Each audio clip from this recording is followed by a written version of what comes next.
يا مساء النور والسرور، عاملين ايه؟ وحشتوني، يا رب تكونوا بخير. وحشتوني قوي قوي قوي. النهارده احنا دلوقتي بالليل، عندي عزومه بكره، ويا بصوا بقى فرحانه ان اخيرا حد هيدخل لي بيتي يعني وكده. المهم امي جيت وجابت الخير معاها. جابت مين؟ خلت الناس كلها تجيلي بقى. كل الناس اللي هنا في الرياض جايين يشوفونا، شوفوا امي يعني، بس هنمشيها يشوفونا ويطمنوا علينا وينورونا. المهم عندي عزومة فرد واحد، يعني عزومة سريعة. هو مش عزومة قوي، يعني ايه، هنقعد ناكل كده لقمة مع بعض، ونقعد بقى كده يعني. فانا قررت اعمل محشي، بس مش هعمل كرنب. عندي بتنجان كان خلاص هيجيب اخره، قلت ايه اقوره بسرعة.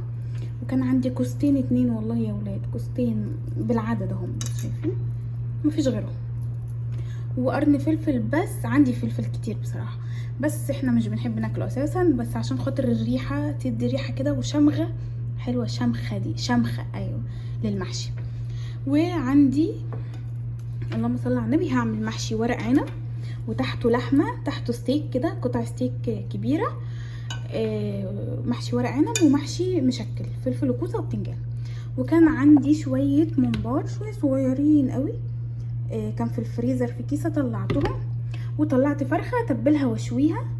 ودي الوجبة الأساسية. مقبلات بقى بصراحة هيبقى عندي مخلل، وهيبقى عندي سمبوسة. هعمل سمبوسة بالجبنة ان شاء الله، يعني ان شاء الله.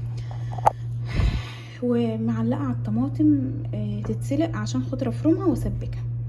فاحنا كده عرفنا المنيو بتاعنا. والحلو هعمل كنافة، عندي كنافة في الفريزر، وعندي جلاش، وعندي عجوة اللي هي البلح، وعندي مانجا. فانا بفكر ما بين جلاش بالعجوة، متهيألي ما عملتوش معاكم قبل كده، طعمه يجنن خطير، بقلاوة كده، بقلاوة، او كنافة بالمانجا. بصراحة لسه مقررتش الحلو فيهم هيبقى ايه. وطبعا مع الشاي والقهوة والتمر والمكسرات والحاجات دي، فهتبقى عزومة ولا يا ولا. هي عزومة سريعة، ما جبتش اي حاجه من بره، كل حاجه عندي في البيت، فاللهم لك الحمد. ربنا يديمها علينا نعمه يا رب، ويديم الناس تدخل بيتي. عايزه اقول لكم ان انا لما حد بيجي بيتي ببقى مبسوطه قوي قوي قوي بجد. يا جماعه كلكم تعالوا لي والله كلكم تعالوا لي.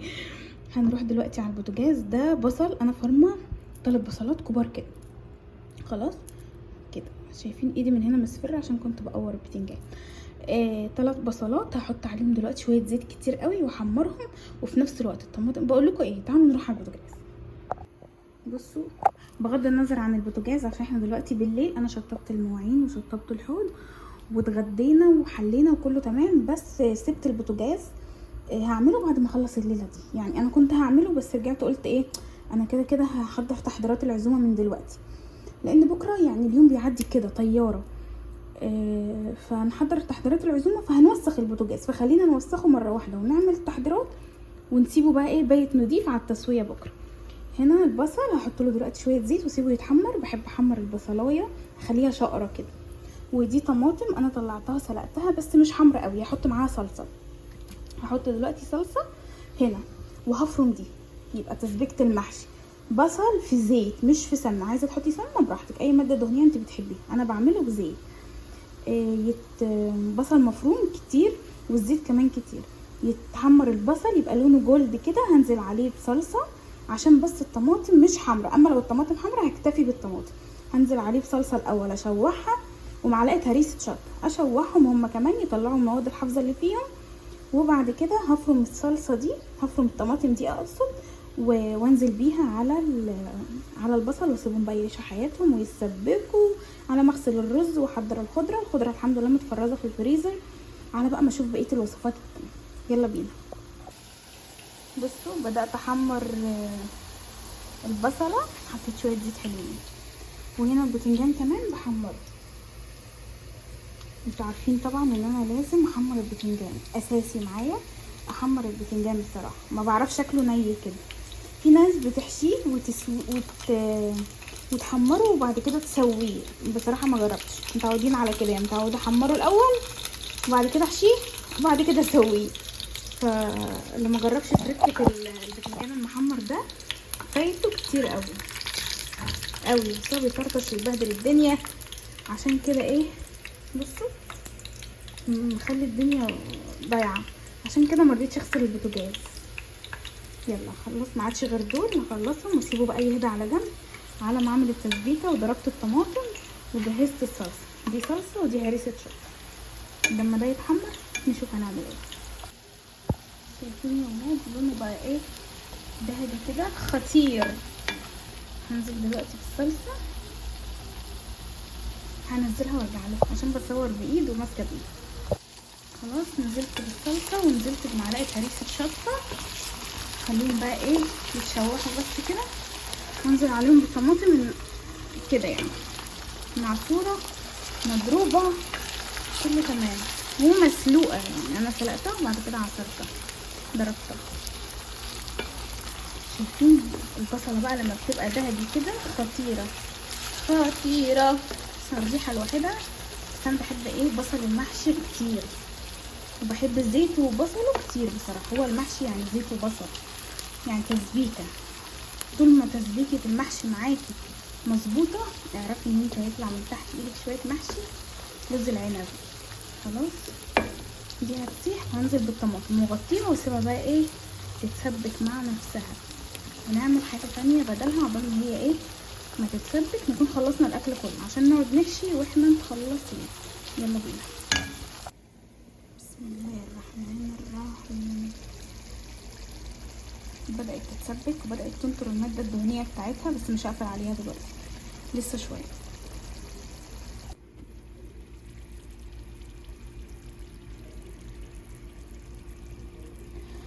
خلاص نطرت المادة الدهنية بتاعتها، يعني نطرت كل الزيادة بتاعتها على الوش. هقفل بقى عليها واسيبها تهدى وبعدين احشي. نشوف الخطوات الخلطة مع بعض. بس شايفين يا ولاد التسبيكة، مش اي حد يسبك طماطم. تعالوا بقى نعمل مع بعض ألذ وأطعم فراخ مشوية هتاكلوها في حياتكم. خطيرة، تتبيلة جديدة وسهلة وبسيطة، وتحدي ان هي أطعم فراخ مشوية هتدوقها في حياتكم. معايا هنا كريمة طبخ. كريمة طبخ خطيرة في التتبيلات، خطيرة، بتدي طراوة مش طبيعية عن الزبادي وعن اللبن وعن الرايب. جربوا مش هتندموا. معايا كوباية، ومعايا معلقتين كاتشب، ومعلقتين باربيكيو صوص، ومعلقتين شطة دي اختياري مش عايزة ما تحطيش، ومعلقتين مستردة، ومعايا ليمونة نص ليمونة كفاية. والتوابل بقى ملح فلفل كزبرة توم باودر بصل باودر بابريكا، ورشة سكر بسيطة او معلقة عسل ابيض المتاح. مفيش عسل ابيض حطي رشة سكر. تعالوا نثبت الكاميرا ونعمل الخلطة مع بعض.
معايا فرخة كاملة غسلاها، كنت نقعاها بليمون وملح وسكر ومية. وهنا خلاص التتبيلة بتاعتنا جهزت. هي كده القوام بتاعها تقيل سميك كده بس خطيرة خطيرة، جربوها تعجبكم اوي. هعمل بقى فتحات بالسكينة.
خلاص خلاص صلاة النبي. خلاص هنا خلاص غلفتها كويس قوي، هدخلها التلاجة لحد بكره ان شاء الله. ياه خطيره، ريحتها اصلا من دلوقتي خطيره. بصي يا ولاد، هنعمل دلوقتي حشوه السمبوسه. انا معايا سمبوسه ميني، بصوا خطيره خطيره، هي اصلا كلها على بعضها صغيره. ده كيس نص كيلو. هعمل له حشوه ايه بقى؟ معايا هنا جبنه رومي، ومعايا جبنه موزاريلا، وجبنه اللي هي الدبل الدمياطي اللي هي فيها نسبه ملح، وطبعا الرومي فيها ملح. هحط لها معلقتين جبنه كريمي، وميكس كل الحاجات دي مع بعضها، واحشي السمبوسه. هاجر بتحشي السمبوسه من بالليل، بحشيها من بالليل واحطها في علبه تلاجة محكمه الغلق وعينها في التلاجة، واطلعها وقت التحمير، ما بتنشفش ولا بيجرى لها اي حاجه، بتبقى طازه كانك لسه حاشياها حالا. هروح بقى احشي السمبوسه ونشوفها مع بعض.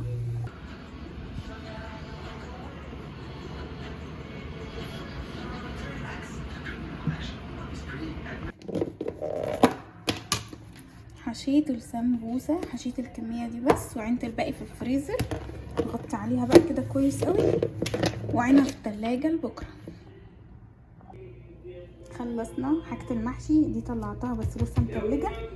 اللي هتتحط تحت ورق العنب بتنجان، كوسه، فلفل، ممبار، ورق العنب، والتسبيكه اتسبكت وبقت فله. الخضار هطلع الخضره المشكله مفرزاها في الفريزر، هطلعها على طول وقت ما اجي احط الحشوه على بعضها. والرز اغسله بقى، هنغسل رز مصري. يلا بينا، تعالوا بقى نعمل صنف الحلو اللي معانا. انا قلت لكم هعمل كنافه بالمانجا والكريم شانتيه. اول حاجه معايا كنافه، ومعايا البلانشه هقطعها دلوقتي، هفرفتها فرافيت كده.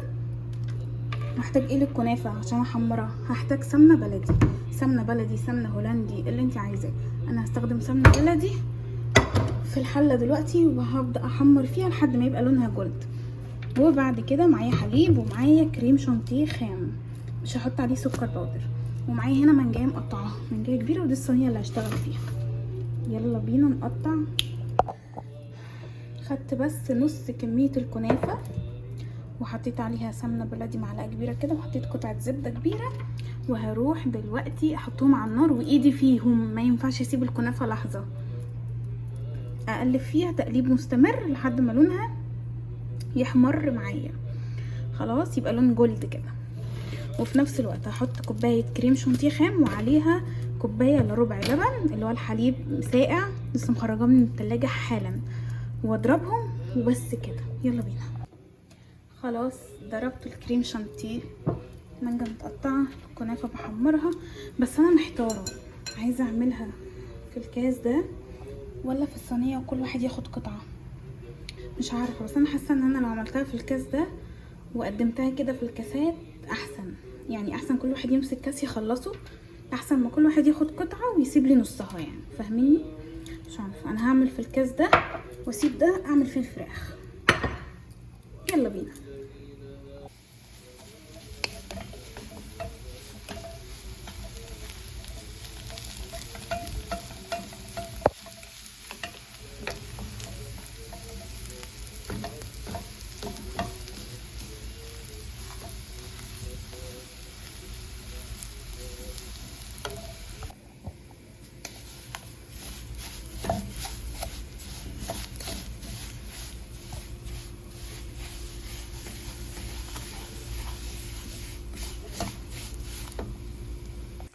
بصوا يا ولاد، انا هقفل النار، واللون ده في حتت لسه ما اتحمرتش قوي، بس انا هسيبها تهدى. فعقبال ما تهدى من سخونيتها، هي عامله زي الشعريه، بتفضل يعني تتحمر كمان حتى بعد ما نطفي النار لحد ما تهدى من السخونيه.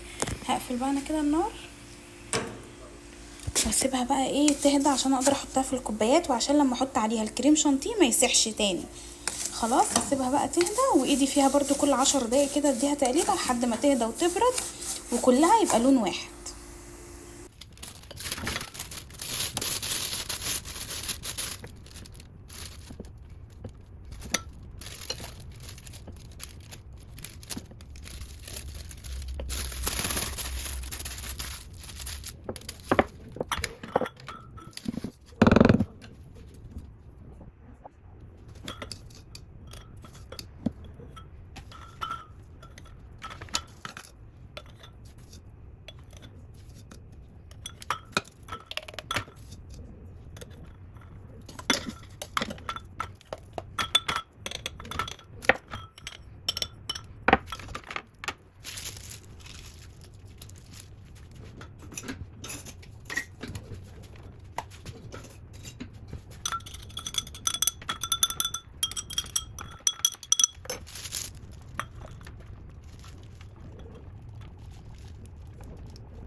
شوفولي بقى، شوفولي القمر والحلويات والطعامة. انا كنت هعملهم 6 بس حسيت ان الكنافة هتبقى قليلة في الكوباية، لان الكوباية مقعرة كده، من يعني عريضة من تحت ورفيعة من فوق، فانا اكتفيت بالعدد ده. يعني اصلا الكنافة اللي انا عاملاها خلصت، فقلت عشان تبقى الكوباية ايه، مالية نفسها كده وماسكة نفسها مليانة، يعني تملى العين. خلاص هغطي وشها بستريتش، كل واحدة وشها بستريتش وادخلها التلاجة. بصي يا ولاد، حطيت هنا ايه، مية تغلي فيها شوية زيت وفيها نص ليمونة. هنزل بس ده في دقيقة، لا دقيقة كتير، في ثانية كده، في ثانية يتحط قلبة واشيله على طول، لانه هو اصلا متخلل، بس انا عايزة اشيل منه المادة الحافظة بتاعته بس، واطلعه بقى على مصفى. واخيرا خلصنا، لا ما خلصناش حشي، خلصنا حاجة الحشي. هنا طبعا معايا التسبيكة شفناها وسبكناها ايه مع بعض، واخطر حاجة خطيرة، هنا جهزت الحلة اللي هحشي فيها، حطيت زيت وبصلاية وشوحت قطعة ستيك عشان ورق العنب. هنا سلقت ورق العنب شفتوه، وهنا الحاجات دي ودي ودي. نرجع لموضوعنا. هنا غسلت رز مصري، وهنا معايا التوابل، ما بحطش اكتر من كده، ملح وكزبره وكمون وشويه شطه صغيرين، عشان انا حاطه هنا معلقه هريسه شطه كبيره قد كده. ودي الخضره طبعا انتوا عارفين انا بفرزها، بس انا نسيت اخرجها من شويه، فلسه ايه، لسه مجمده. هتفك دلوقتي اول ما احط عليها التسبيكه. شايفين يا ولاد التسبيكه خطيره خطيره. ست الله يرحمها كانت بتعمل تسبيكه المحشي وتاخد شويه في لقمه، الله يرحمها بقى ويحسن اليها ويرحم اموات المسلمين اجمعين. كانت بتقول ان هي حلوه قوي، بس انا عمري ما جربتها، بس بشوف ناس كتير بتعملها، فمعنى كده ان هي شكلها حلو. هعمل ايه دلوقتي، هحط التسبيكه على ده واقلب قلب قلب قلب، شقلب شقلب، واتاكد من الملح بتاعها، بدوقها كده على طرف لساني وبتاكد من الملح بتاعها، واخد الحاجات الحرشه والمرشه دي، اروح احشي. طبعا مش هحشي هنا على الرخامه، هروح احشي بره بقى قدام التلفزيون كده، وافرش حاجه على الارض واقعد احشي بقى مع نفسي، واشوفكم بعد الحشو.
شوربه كدابه ميه وورق لورا ومستكه وحبان وملح وفلفل وبصلايه. حشيت الممبار اهو، هبدا بقى ايه، انزله كده في الميه. بسم الله الرحمن الرحيم، بسم الله الرحمن الرحيم. خلاص هجيب معلقه اقلبه واسيبه بقى لحد ما يتسلق. تعالوا نشوف المحشي. الله مع الذين اتقوا والذين هم محسنون. قدمت لكم تلاوة بصوت القارئ أحمد الفيس من سورة النحل. هو الذي أنزل عليك الكتاب منه آيات محكمات هن الاكل خلص؟ لا مش خلص، استوى، خلص الطبخ يا اختي، اتعمل. شايفين يا ولاد؟ شايفين الحلويات؟ صباع محشي اديله ادي. هعلق بقى عليه دلوقتي خلاص. وده الممبار بعد ما اتعمل هحمره، ودي الفرخه نفك دي بقى خلاص عشان هبدا اسوي بقى الاكل دلوقتي.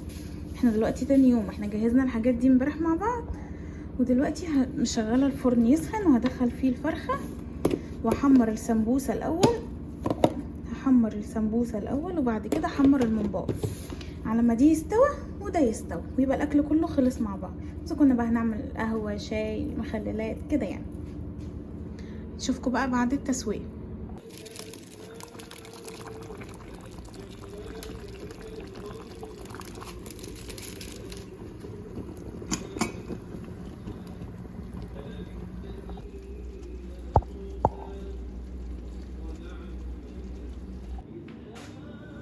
هنا بقى بدأت احضر الضيافة. هنا ترمس القهوة وبعملها على النار، وده الشاي بس انا لسه محطيتش المية، مكسرات وتمر، سكرية، كوباية الشاي، فناجين القهوة، ودي معالق الحلى اللي هي الكنافة بالمانجا اللي احنا عملناها امبارح، بس انا مش هطلعها دلوقتي، هطلعها وقت التقديم يعني.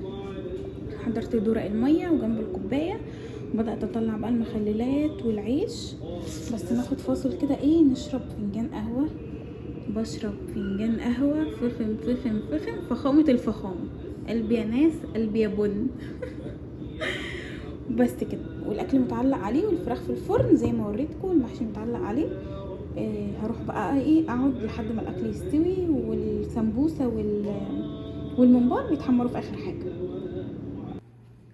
بدات بقى انظم يعني.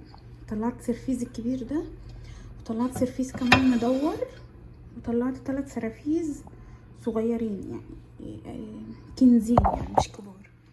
دول هحط فيهم السمبوسه والممبار. هقسمهم هنا. السرفيز الكبير ده انا كنت عايزه ارص فيه المحشي، ورجعت قلت هقلبه هنا واحط في السرفيز الكبير ده الفرخه، بس هيبقى كبير قوي على الفرخه لانه اصلا حجمه في الحقيقه كبير قوي، لكن ممكن لو انا رصيت فيه المحشي هيبقى حلو. واحط هنا الفرخه. وطلعت شوك اهو، ومش عارفه اعمل ايه بس هنشوف. تعالوا نشوف المحشي استوى والفراخ في الفرن.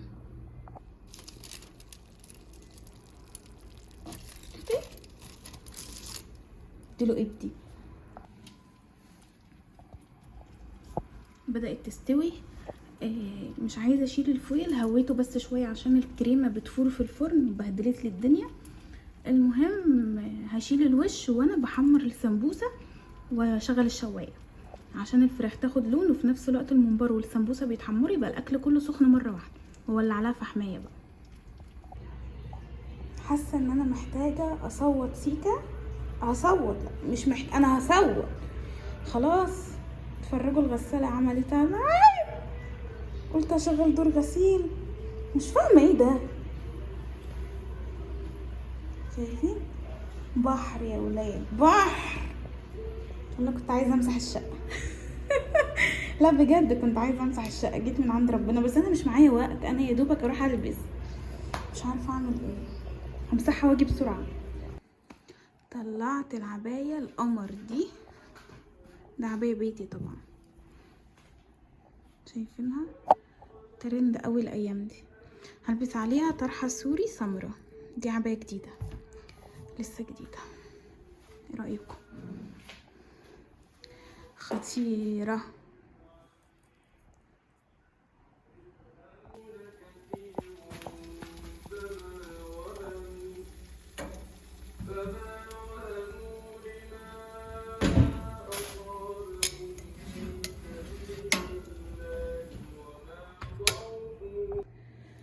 واخيرا خلصنا.